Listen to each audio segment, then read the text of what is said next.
in this trick I'll be showing you how to do a trick I made called Double Find. First I'm going to be performing it, then I'm going to show you how you can do this trick. So first I'll start by cutting the deck a couple times and giving it a shuffle so I know it's nice and mixed up. And now I'd have two spectators. Ask the first one, I'm going to rub my finger down the side of the deck, just tell me when to stop. So they say stop right there. The 6 of hearts, okay? And now I'd ask the other spectator to do the same thing. They say stop right here, the 10 of hearts. So take the 10 of hearts, put it back into the deck. So both the 10 of hearts and the 6 of hearts have been lost back into the deck. Now I'm going to find them, but in a different way that magicians normally find cards. How about, I'm not going to describe it to you, how about I just show it to you instead. So watch this. Snap my fingers over the deck, and one of the cards, the 10 of hearts, has been found in the deck. And now, the next card's going to be harder to find. I can't just snap my fingers and it's going to reveal.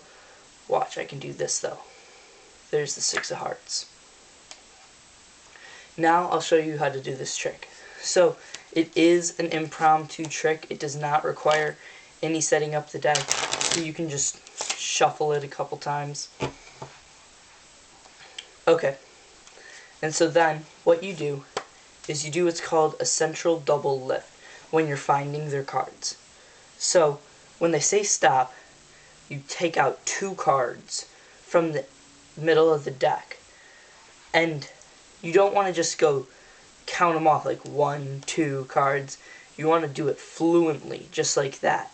And then what you do is you rotate the card out on your middle finger right here.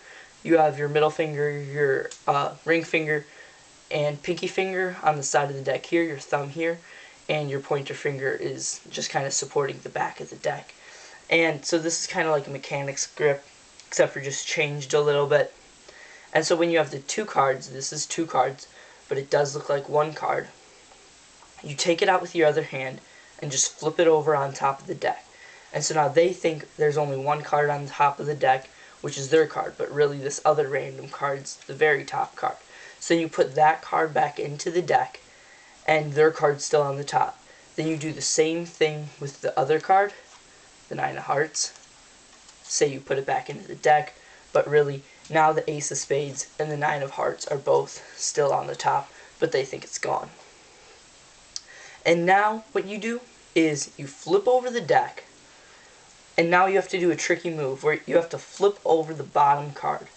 And how I do that is I take my pinky, drag it alongside the bottom of the deck, and just peel off that very bottom card like that.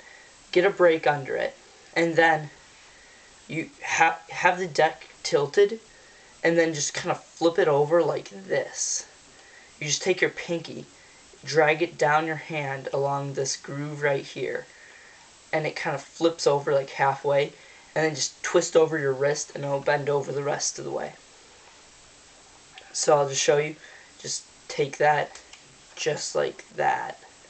And now what you want to do though is you want to have the deck tilted like this though, because then it's a lot harder to see. I don't know if you saw that or not, but it's a lot harder to see. Also though, what I try to do is try to get good enough that you don't have to look at the deck to do this, because if you can make eye contact with your audience while you're doing that, then they aren't looking at the deck, and then you can get away with that move a lot easier. But on camera, the only place you can look is at the deck, and it's a lot harder to perform. But if you're performing it live at someone, just try to look them right in the eyes while doing this part, and it'll be so much easier to do it. So take that 1 card, just that 1 card on the bottom, flip it over, and then take half the deck, then cut it into the middle of the deck, so that when you flip it over, you can find it in about the middle. It makes it look a lot smoother. So like snap your fingers or whatever magical gesture you do, and then there it is, the 1 card.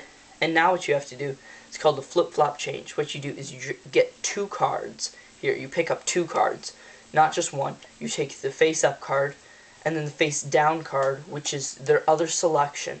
You need to make, one thing I didn't say, is that when you're finding that card, you need to make sure that you take these cards and put them on the bottom of the deck.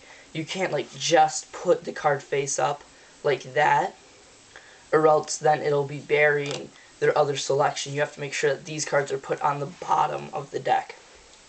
And then what you do is the flip-flop change, where, so like I said, grab the 2 cards, bring them down to the bottom like this, flip the deck over on top of the 2 cards, and then flip them back up, and it shows the other card. But what you have to do is you have to do this very quickly, or else they might realize how it's done. So you just need to do it quickly and smoothly.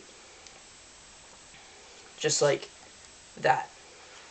Another thing is, though, is when you're doing this, you want to make sure that you drop the deck right on top of the cards, right on top of them. You don't want to drop them like this, or else then they can see it and it's not quite as good looking. And you also have to make sure that you get that double pull really good, or else then they'll see the other card and it ruins the trick right there. So you need to make sure you get really good with your double grab, or whatever, double lift, but you're not actually lifting it, but it's like a double lift where you have to grab the 2 cards like that. So that's how, and then, so that's the last part where you have to flip over, then you found their other card. So that is how you perform the trick I created called Double Find.